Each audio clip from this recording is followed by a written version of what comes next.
नमस्कार साथियों।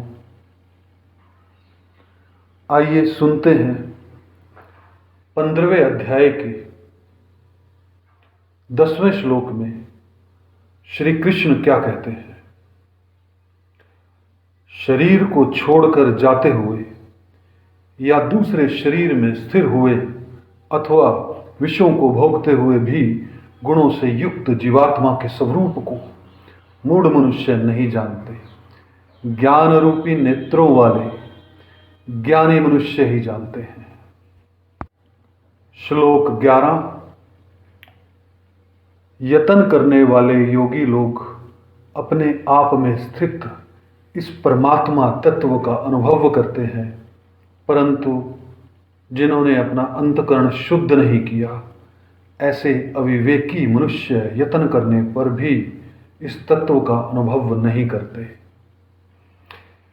यहां पर श्री कृष्ण अपने अंतःकरण को शुद्ध करने की बात करते हैं, चाहे वो योग माध्यम से हो, चाहे वो भक्ति माध्यम से हो। श्लोक 12।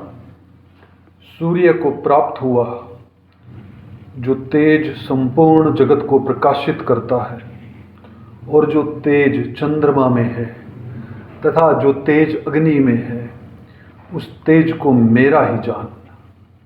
यहां पर श्री कृष्ण जो है वो ये कह रहे हैं कि जो सूर्य के अंदर ऊर्जा रूप में तेज प्रवाहित हो रहा है, चंद्रमा के अंदर जो तेज प्रवाहित हो रहा है, जो इन चांद तारों में तेज प्रवाहित हो रहा है, उस तेज को मेरा ही जान।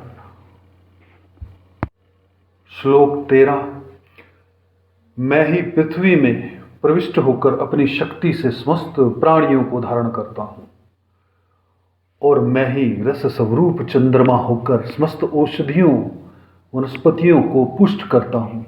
यहां पर दो चीजें समझ में आती है कि समस्त प्राणियों के अंदर जो प्राण शक्ति प्रवाहित हो रही है, वो समस्त प्राण शक्ति उस परमपिता परमेश्वर की है, और चंद्रमा से जो चांदनी आती है उसके द्वारा औषधियों को, वनस्पतियों को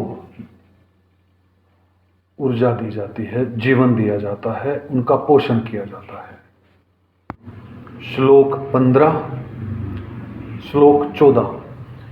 प्राणियों में शरीर में रहने वाला मैं प्राण अपान से युक्त वैश्वानर जठराग्नि होकर 4 प्रकार के अन्न को पचाता हूं।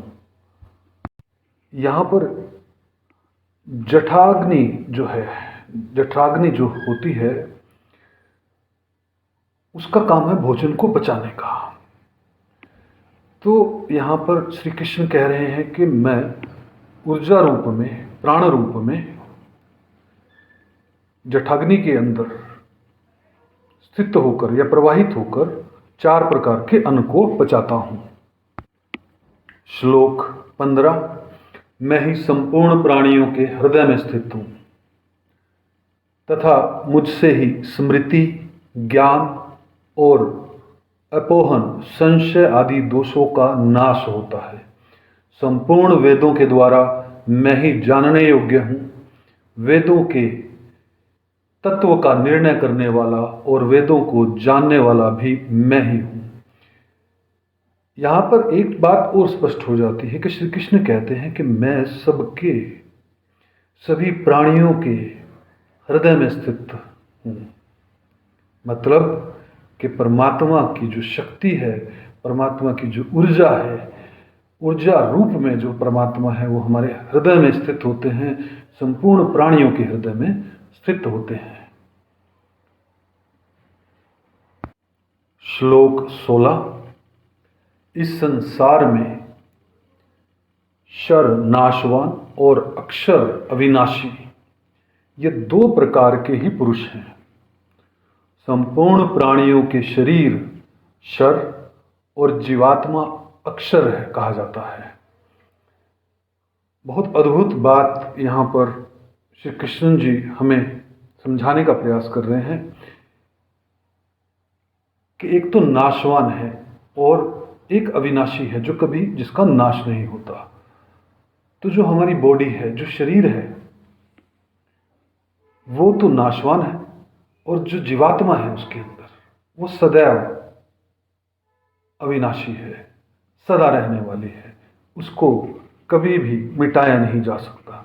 जैसे कि भगवद गीता के अंदर बार बार कहा जाता है कि आत्मा जो है वो अमर है, लेकिन यहाँ पर जीवात्मा का, वो जीव की आत्मा, वो आत्मा जिसके अंदर जीव प्रविष्ट हुआ है, वो सदैव अविनाशी है।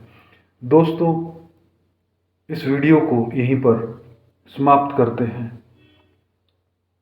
भगवान श्री आपके जीवन में शुभ लेकर आए, यही मेरी प्रार्थना है। अगर यह वीडियो आपको पसंद आई हो तो इसे लाइक कीजिएगा, शेयर कीजिएगा, और हमारे इस मंच को सब्सक्राइब कीजिएगा। जय श्री कृष्ण।